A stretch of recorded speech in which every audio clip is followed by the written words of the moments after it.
Bienvenido a la 3C, Educación, Emprendimiento y Estrategia. Hoy vamos a estar entrevistando y conociendo a Gonzalo Goral, fundador de Mecaris. Nos va a estar contando y vamos a estar hablando de cuestiones educativas de la universidad. Él es docente en la universidad. Vamos a estar hablando también de su rol en la empresa, de cómo hacen, de cómo forman también la empresa, de cómo seleccionan personal. Te invito a que te quedes hasta el final, que me cuentes qué te pareció. Súper abierto a escuchar tus comentarios y qué te gustaría escuchar a continuación, y te dejo una entrevista. Bueno, Gonzalo, bienvenido a este experimento, bienvenido a esta entrevista. Gracias por estar acá, gracias por brindar tu tiempo. No, gracias a vos, Y, Axel, porque la verdad que estos espacios están buenos, sobre todo para generar networking, para contar un poco de cada uno. Está buena la idea que tienen estos podcasts. gracias. Esperemos que del otro lado se diviertan también. Y me gusta un poco empezar preguntando cómo te definís a vos mismo, cómo contarías lo que haces a alguien que por ahí no entiende de esto. Bien, es difícil la pregunta de examen final. Soy un inquieto, es lo único que es lo que más me define. Soy muy inquieto y eso me ha llevado a no estar nunca en un solo lugar, ¿no? Entonces eso es lo que a veces he vuelto a lugares que me he sentido cómodo, pero siempre me ha hecho avanzar muchísimo. Así que si una palabra para definirme, sí es inquieto, sin lugar a dudas. La única constante es el cambio, dicen, ¿no? Eso es una realidad. ¿Y qué haces? De todo. Inicialmente lo que hago actualmente es dirijo una empresa de desarrollo de software. ¿Está bien? Esa es mi actividad principal. Mi actividad secundaria y complementaria es la docencia. Soy docente, me gusta enseñar a generar, docente de algoritmos y estructura de datos. Me gusta enseñar a programar, así que estoy muy al día con esas cosas. Después, lo mismo de todo el mundo, miro Netflix, miro películas, voy al cine, esas cosas que hace todo el mundo. Perfecto. Me encanta, quiero hablar un poquito esto de educación, que es algo que a mí me apasiona y es un poco lo que tiene que ver con mi trabajo y mi día a día también.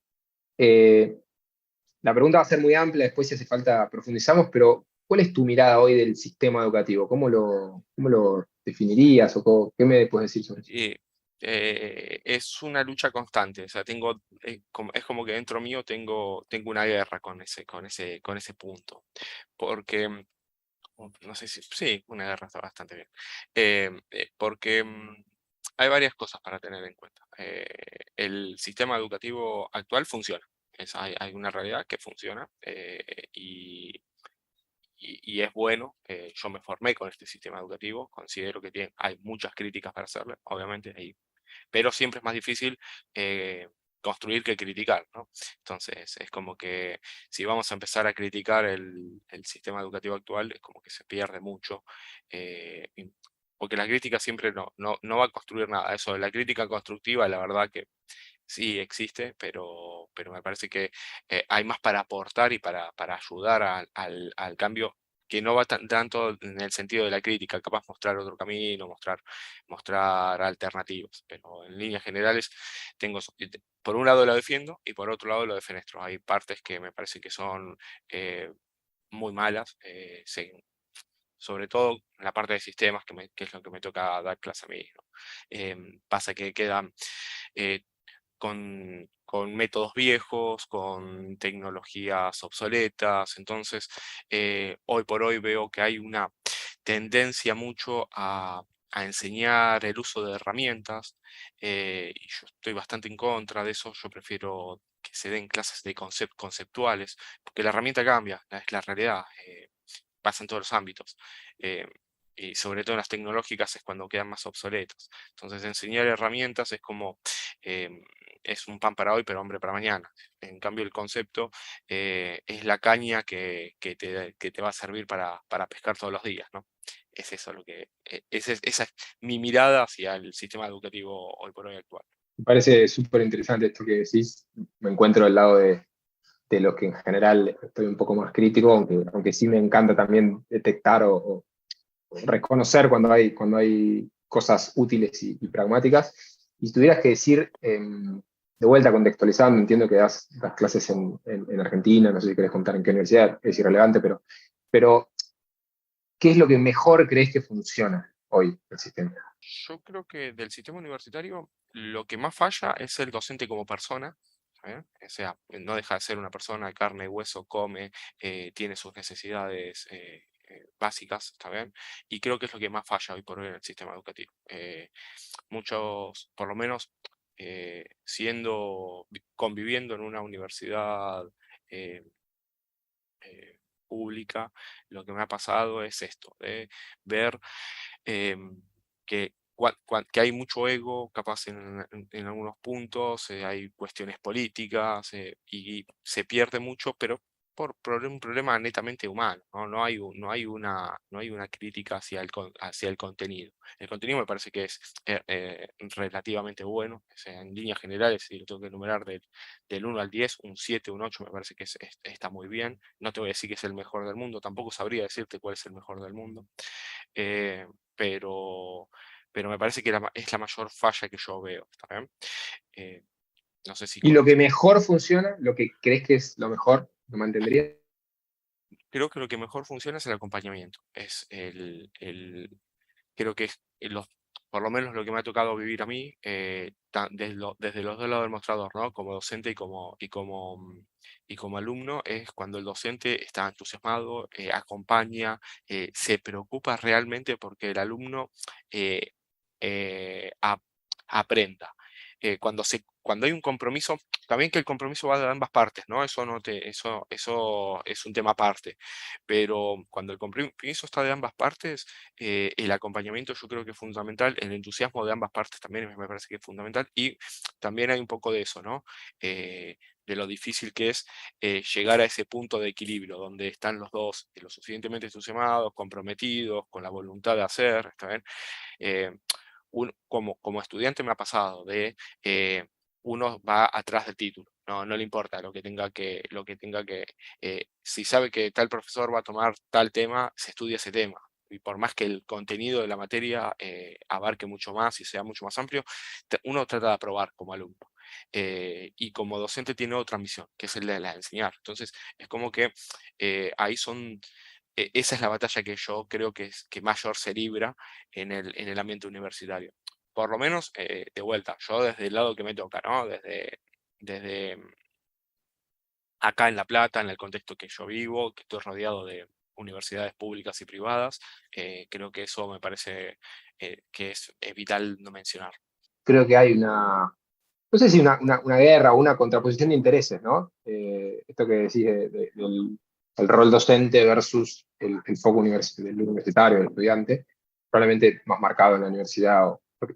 Lo planteo en la universidad porque parece que en general cuando alguien va a la universidad, se supone, que pues realmente después querés dedicarte a eso, y está bien, querés el título, pero querés el título para ejercer. Entonces a mí como que me parece ya el planteo del alumnado en ese sentido, cuando se siente, el docente siente que alguien solo quiere aprobar y probablemente no es un caso aislado, sino una multiplicidad de casos por lo más representativo. Qué complejo, ¿no? Porque cuando lo contraponemos no sé, la educación informal, por ejemplo, alguien que hace un curso no nombremos una empresa, pero sabemos la cantidad de academias digitales que hay. En general ahí, Exacto. por lo menos mi percepción es, ahí van a aprender. Con el título sí, te puede servir para ponerlo en LinkedIn, quizás incluso te abre las puertas de un trabajo, pero después si no sabes esas cosas, no Sí, vas a durar mucho en esa posición. por eso estoy tan en contra de la enseñanza de herramientas y de los cursos. Hay de todo, ¿está bien? O sea, yo creo que todo suma. Hay aquellos que ven a las academias como si fuesen mercenarios, ¿está bien? O sea, que van directamente a vender un curso. Yo creo que hacen muy bien a todo el ecosistema que existan esas academias. Principalmente tengo mis críticas, ¿está bien? O sea, y generalmente mis críticas no van orientados a la academia en sí, sino que eh, muchas veces, o por lo menos lo vi en los últimos años, se venden cursos, ¿está bien? De cosas que están de moda. Y si vos después lees el contenido, decís, no, pero esto no se condice con lo que tendría, con el título de la carrera. Eso sí me parece que es nefasto porque es básicamente mentirle a la gente. Eh, y también el problema que tienen estas academias es quién da clases, porque a diferencia de la universidad, o que generalmente son cargos concursados y que es bastante más complejo, que también tengo mis críticas hacia la docencia universitaria, pero eh, tienen todo un mecanismo un poco que le da un poco más transparente que el que tiene una academia. La realidad es que el docente de una academia termina siendo un empleado que da un curso para una cierta cantidad de clientes, porque ese es el verdadero problema. Em, pero tampoco me parece que esté mal. Yo creo que también alimenta mucho el ecosistema, sirve mucho, hay mucho espacio, sobre todo en sistemas. Yo siempre todo lo que te voy a hablar es referido a mi ámbito, ¿no? No quiero meterme en otros lugares porque capaz existen academias que yo desconozca y las estoy puede parecer que las estoy criticando cuando en realidad no las estoy criticando, simplemente no las No, conozco. está claro. Igual creo que actualmente, por lo menos desde mi perspectiva, la parte de software es una de las áreas en las que más están proliferando academias, porque obviamente que hay una demanda insatisfecha en el mercado, o sea, hay muchísimas posiciones, prácticamente todo el mundo sin cubrir en software. Entonces, por eso creo que hay tanta crecimiento exponencial de cursos, academias vinculados a eso. Bueno, trabajo en educación y lo veo bastante marcado. Y sí, creo que a veces, muchas veces desde el marketing, desde el cómo se vende, digamos, se presenta una propuesta de valor que lamentablemente a veces no se cumple y bueno, para el alumno desde fuera es difícil a veces cuando no tenés el conocimiento antes de anotarte o comprar un curso, saber si realmente lo vas a aprender o no. Pero sí, claro, hay un gran tema y creo que en estos últimos años y probablemente potenciado por la pandemia, lo que cambió el sistema educativo es increíble, ¿no? ¿Cómo ves ese impacto de la pandemia en esto? Sí, mira, el efecto pandémico yo creo que fue muy positivo en el tema de educación, porque se destrabaron muchas cuestiones que se venían haciendo porque se venían haciendo. ¿Está bien? Entonces, cuando ya se dejaron de tener que hacer porque la pandemia lo impidió, hubo toda una forma de repensarlo y tener que sentarse, che, no lo podemos usar con las herramientas que tenemos, ¿qué hacemos?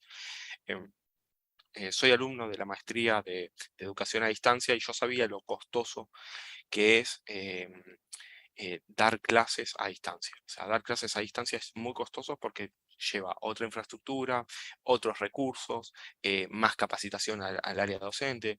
Y justo ese tema de la capacitación al docente es una de las críticas que más fuerte tengo hacia el sistema universitario. ¿Por qué? Porque hoy por hoy vos tenés muy pocos docentes, ¿está bien? Que hayan hecho una carrera docente para dar clases en la universidad. Generalmente el título los habilita o han hecho carrera pasando a ser de ayudante a jefe de trabajo prácticos o alguna práctica, o alguna ayudantía no rentada. Y después van escalando, se concursan los cargos y demás.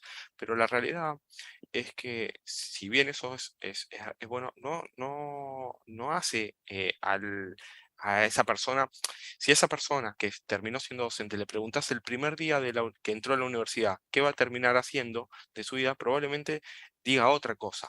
En sistemas, probablemente si vos se parás en la puerta y le preguntás a los 1.250 alumnos que tiene de ingresantes la facultad, eh, menos del 5% te van a decir que van a querer ser docentes. También se hace una carrera. Un ingeniero no arranca su carrera de ingeniería para ser docente de la Universidad de Ingeniería. Y eso yo creo que es bastante complejo. También no sé si soy el más idóneo, yo solamente soy un observador. Viví mucho tiempo en la universidad, doy clases, doy mi opinión desde esa perspectiva. Seguramente van a haber mucho más retractores que gente que piense parecido. Súper interesante, gracias por compartir estas opiniones. Me gustaría, si querés contar un poco de lo que hacen en Mecaris, cómo empezaron, qué están haciendo, cómo es Bueno, un poco eso. tu pregunta vino bárbaro, porque viene relacionada con lo anterior. Con la pandemia cambió muchas cosas, cambiaron muchas cosas. Básicamente, yo terminé la especialización en inteligencia de datos y me daba cuenta que había un mercado muy grande para todo lo que es análisis de datos. No había prácticamente consultoras. Había muchas consultoras que se dedicaban a el desarrollo de software en sí, pero pocas consultoras que hacían desarrollo de software orientado al análisis de datos. Entonces, con unos compañeros decidimos arrancar, empezar, empezar tomando un cliente, empezamos teniendo un cliente de a poquito, fue duro, al principio es como todo emprendimiento, los primeros meses son de incertidumbre y mucho no sabes qué va a pasar, Para, pero para, bueno, para contar un poquito de esto, para alguien que está pensando que si se anima a dar el salto o no, ¿qué sentías? ¿Dejaste eh, todo? Contame un poquito más. la realidad es que no dejé todo y di pasos bastante seguros. Me animé a abrirla cuando ganamos una contratación. La realidad es que terminamos la especialización, cada uno tenía su trabajo y aparte de su trabajo, empezábamos a meterle horas a la consultora. De esta manera, ¿no? Agarramos una contratación, dijimos, bueno, vamos a atacar a este cliente los tres y empezamos a darnos cuenta que ese cliente nos alimentaba para empezar a agarrar otros clientes, básicamente. Entonces, lo que dio de ganancia esa contratación nos sirvió para invertir, para poder. Son meses difíciles, sobre todo los primeros, porque es mucho esfuerzo, la realidad es que no dormís nunca, son 7 por 24 porque tenés tu trabajo actual más tu empleador más tu empresa. ¿Está bien? Entonces es como que no te. Hay un día que haces el quiebre, que decís, bueno, ya gano lo suficiente con la empresa para dejar mi empleo actual y largar. Ese es el punto más difícil, porque sobre todo cuando En son su varios socios. caso, ¿cuánto tiempo fue y cómo tomaron esa decisión? Eh, no todos los chicos tomaron la misma decisión. ¿Está bien? Algunos de los chicos decidió no seguir con la empresa, de los socios iniciales, algunos decidieron seguir con su emprendimiento porque había otras necesidades personales, ¿no? Uno se fue a vivir al exterior, otro ¿Con siguió, su emprendimiento o con su empleo? no, con su empleo, con el empleo que tenía Ah, actualmente. Uno decidió quedarse con el empleo actualmente, que tenía actualmente, que después al poco tiempo largó, pero no teníamos tampoco mucho espacio para sumar.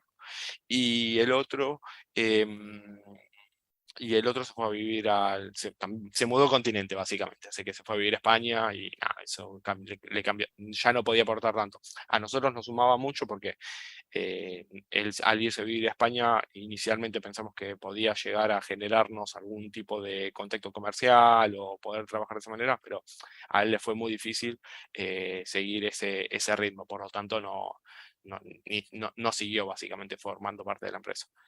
¿y entonces quedaste vos solo? No, porque a medida que se sumaba uno, se iba uno, venía otro fueron ingresando nuevos socios, se fueron yendo socios básicamente, y con nuevas propuestas, con nuevas miradas. En la pandemia, básicamente el grupo societario se abocó a armar. Nosotros queríamos hacer análisis de datos en e-commerce, también queríamos analizar ese tipo de datos. Nos costó mucho porque era muy difícil conseguir datos de un e-commerce, porque básicamente no le puedes golpear la puerta a alguien y decirle, che, mira, dame los datos de tu e-commerce que quiero analizar los datos. Y también es difícil que se invierta en ese análisis porque eh, eh, por a- probablemente no encuentres nada. Hay un margen, hay un porcentaje de decir, che, mira, no, la realidad es que no encuentro nada que te sirva para tu negocio. Capaz que sí, capaz que no.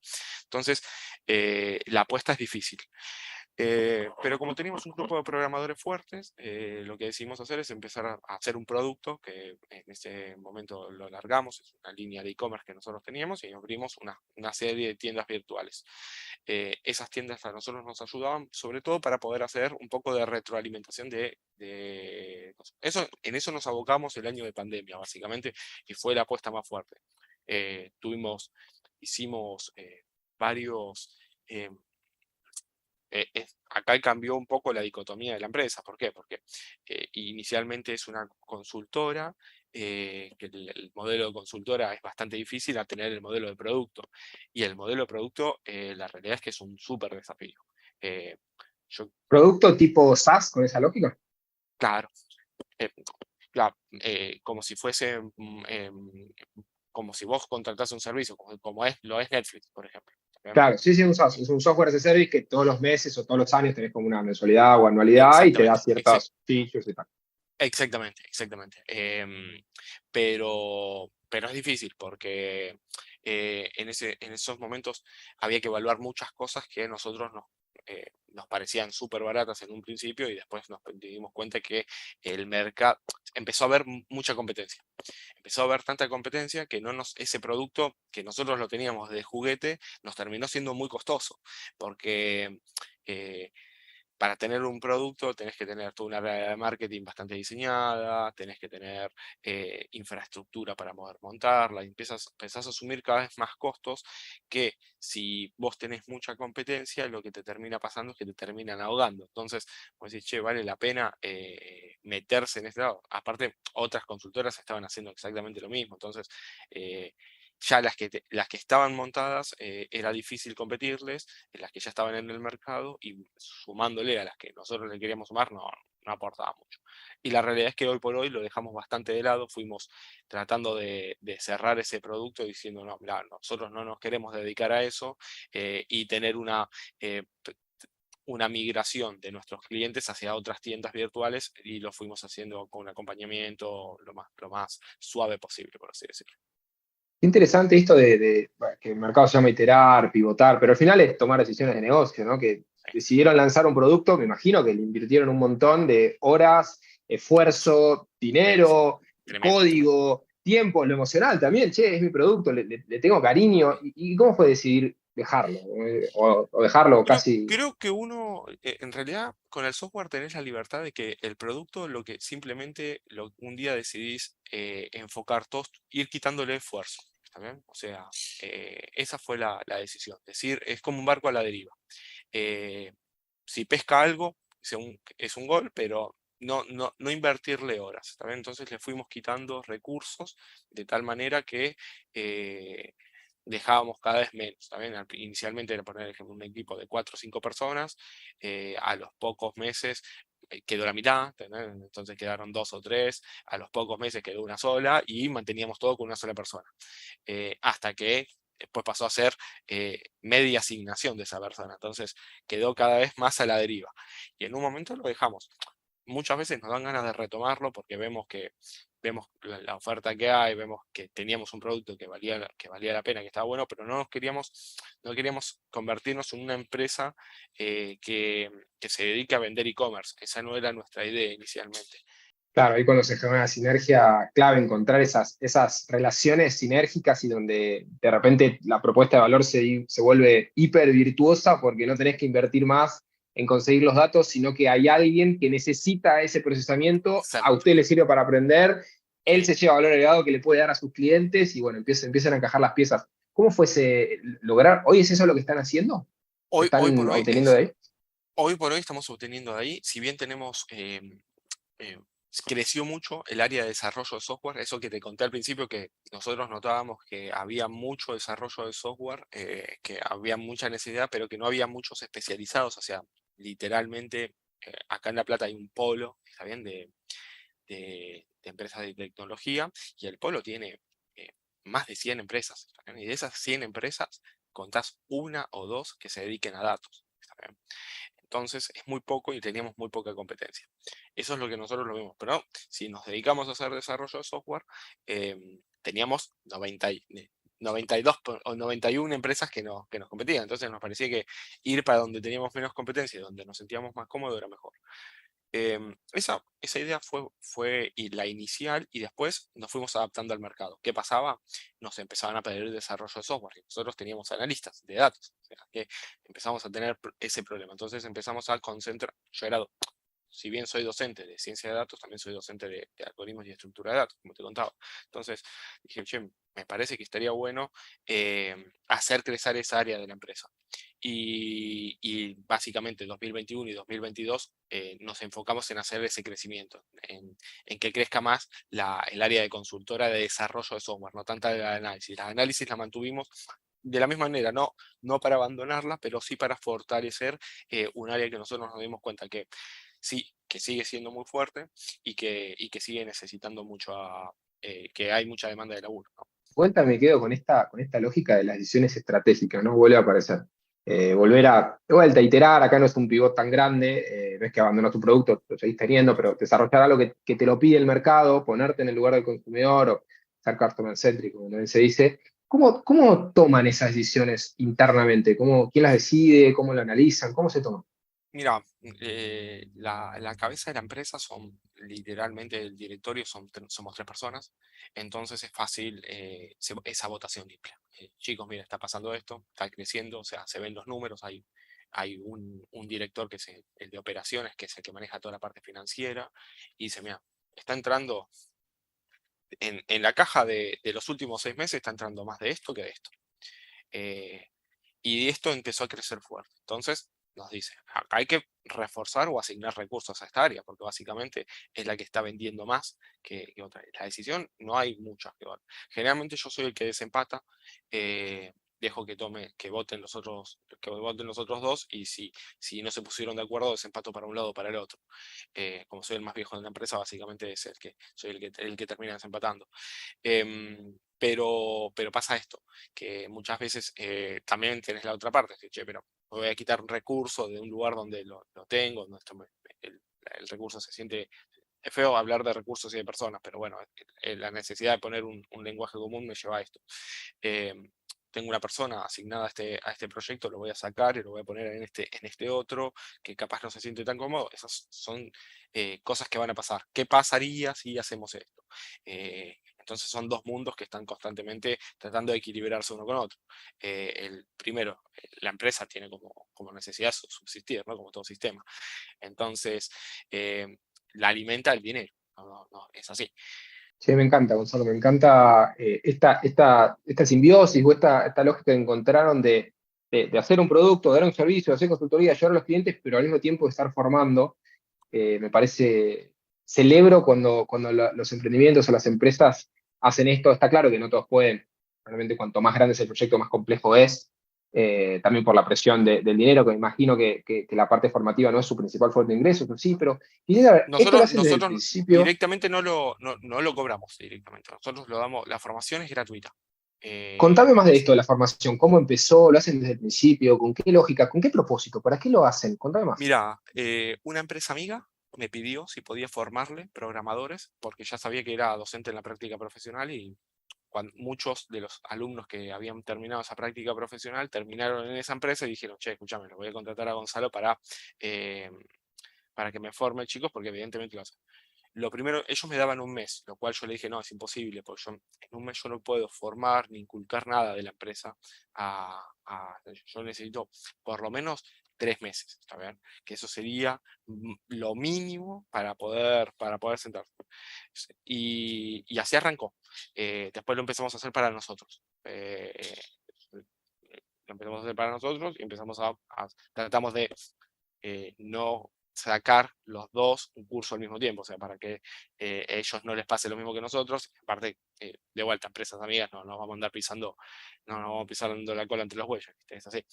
Y me dio curiosidad esto de que no lo cobran, porque bueno, yo tengo una hipótesis de la educación, quizás vos tengas el contraejemplo que la refuta, que una de las hipótesis que yo tengo es que en general, claro, habrá excepciones, pero que en general cuando un alumno toma una formación no formal gratuita, en general tiene un grado de dedicación menor. Contame su experiencia. Eh, pero vos acá muchos saben que el objetivo es otro, porque la dedicación es básicamente que no te elijan como futuro candidato para ingresar. ¿Está bien? O sea, Está bien, pero eso es depende. cuando ya es para, como la formación de la empresa de tu conocido que les pidió que No, formen a la porque gente que iba a entrar. Pero la de eh, ustedes, nosotros hacemos casi lo mismo.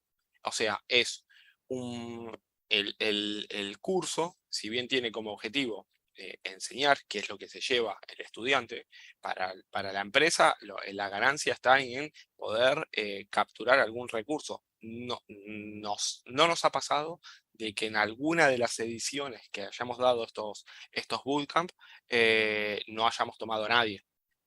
Ok, pero Porque ahí me imagino que la mayoría no entra. O sí. no, la mayoría no entra.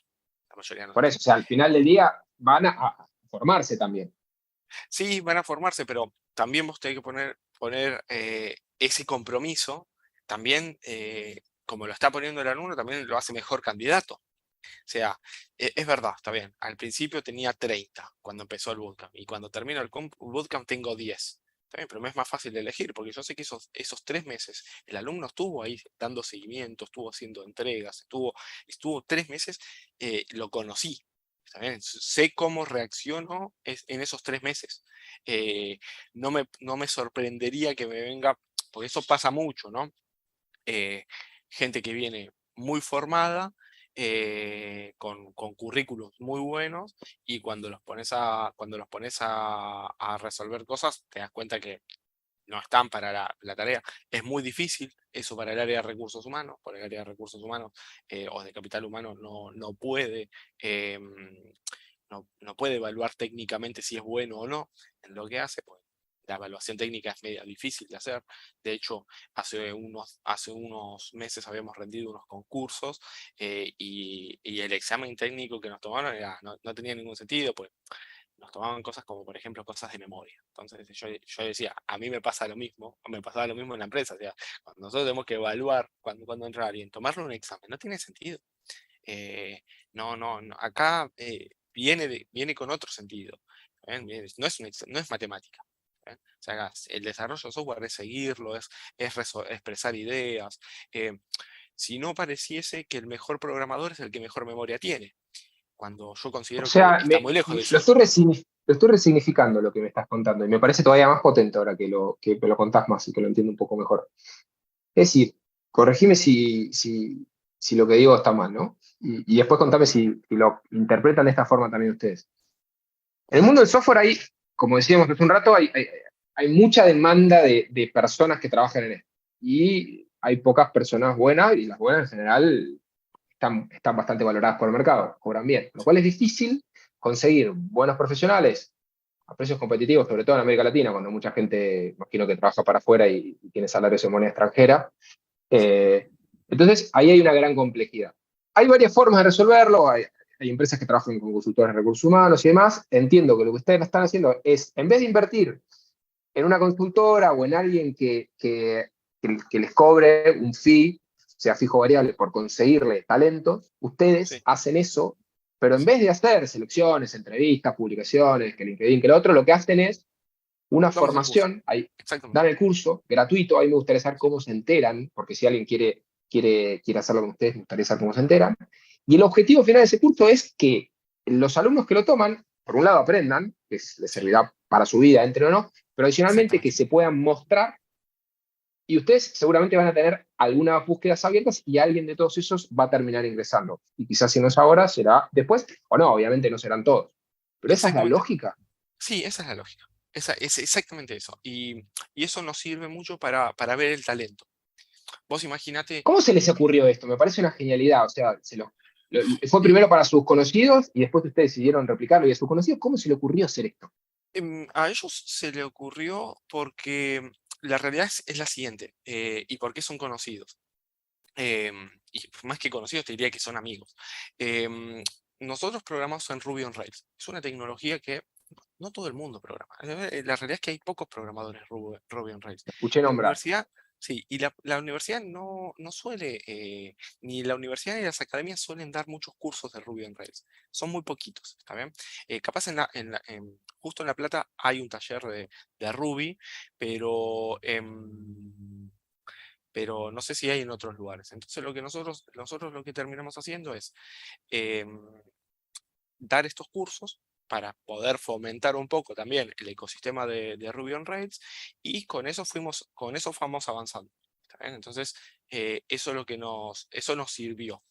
Eh, Básicamente lo que hacemos es tratar de devolverle a la comunidad lo que nos dio la educación pública. ¿Está bien? Entonces, es Sí, una pero la forma duda es de... cómo tuvieron la idea, para que me parece de vuelta Sí, sí, me parece brillante decir, che, en vez de gastarnos la plata en pagarle una consultora de talentos y que nos traiga candidatos, que sí, además no los van a poder evaluar bien y que ni siquiera sé si les van a traer me va a gente servir. buena, idónea y demás, ¿Cómo se les ocurrió esto? Hacer esta formación y elegir a los Es mejores. que se fue dando naturalmente, creció orgánicamente, o sea, no es que un día decidimos dar estos cursos, sino que de buenas a primeras lo que nos pasó es que eh, fue medio estratégico. Nosotros hay muchas meetups, ¿está bien?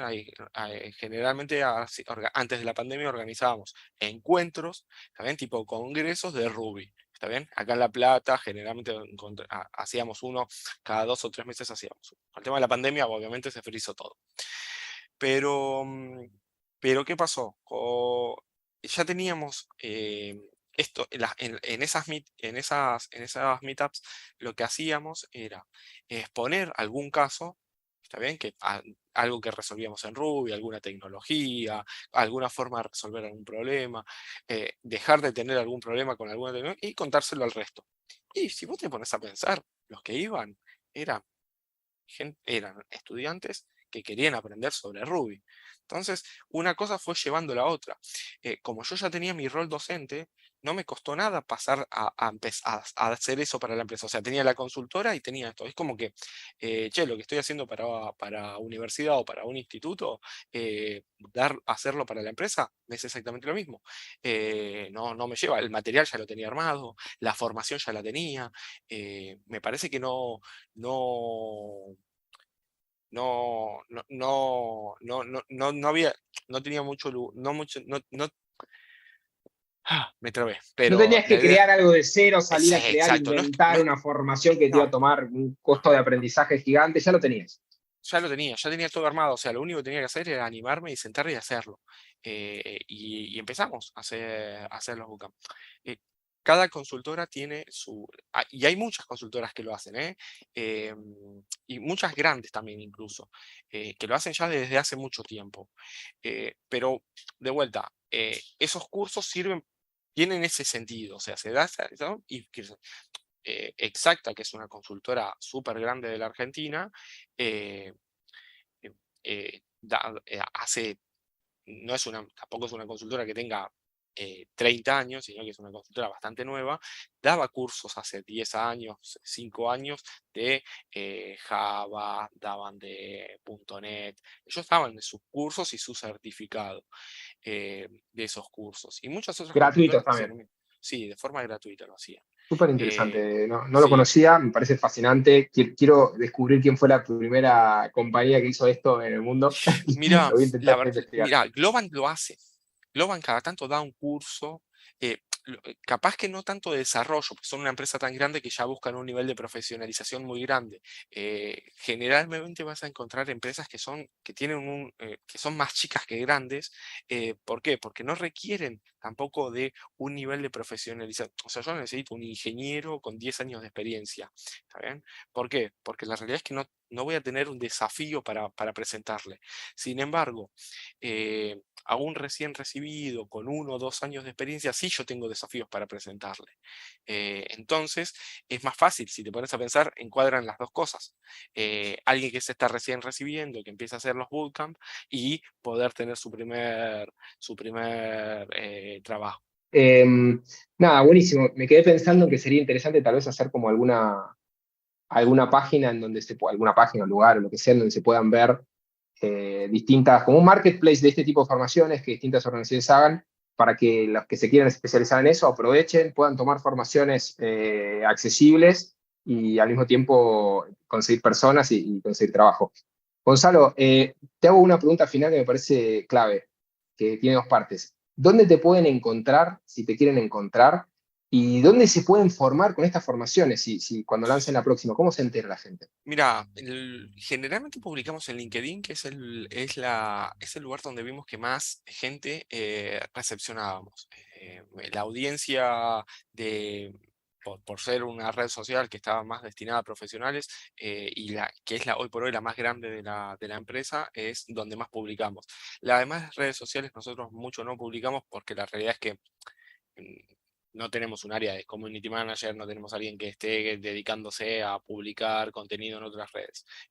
Publicamos solamente en LinkedIn y cada tanto publicamos cuando se va a dar. La siguiente edición seguramente la vamos a dar entre febrero y marzo, son meses medio estratégicos porque es cuando más se reciben, o sea, las mesas de finales y demás, ya sea, siempre buscamos. no necesariamente tienen que ser Recién recibidos. programadores, claro, ni recién recibidos ni de empresas de sistemas, ni de carreras de Carrera. sistemas. Claro, porque nos ha pasado que has venido un físico, un ingeniero, y la realidad es que hay lugar para todos. Capaz que después no los tomemos, básicamente porque nosotros no nos sirva el perfil en la empresa, pero y de todas maneras, la pluralidad de perfiles siempre enriquece mucho a las organizaciones. Por lo menos a nosotros siempre nos ha parecido. Si bien hoy por hoy nosotros, con el 90% de la empresa es formada en sistemas, las otras carreras me parece que también tienen mucho lugar, ya sea desde la sociología, el derecho, química, por ejemplo, nos ha pasado con bioquímicos, nos ha pasado que han venido muy buenos analistas de datos que vienen, porque básicamente la carrera de bioquímica es analizar datos. También tendrán la parte de laboratorio, pero es eso. Bien, y para enterarse entonces de estos, ¿en el LinkedIn tuyo o en el de Mecaris? En los dos, publicamos en los dos. Generalmente Gonzalo Goral con G, Gonzalo Sí. Goral con G y Mecaris. Sí, exactamente. Buenísimo. Gonzalo, nada más que agradecerte y felicitarte por lo que están haciendo. No. Un lujo haberte tenido acá. Espero ser bienvenido nuevamente cuando tenga la oportunidad. Vos me decís y nos volvemos a juntar, poner que podemos charlar de algún tema capaz más hay un montón de cositas para contarles que me parece que están súper buenas, así que ya sea que se nos dé la oportunidad, volveremos a charlar. Contá con eso. Te agradezco mucho y nos estamos viendo. Muchísimas gracias a vos. Chau, chau.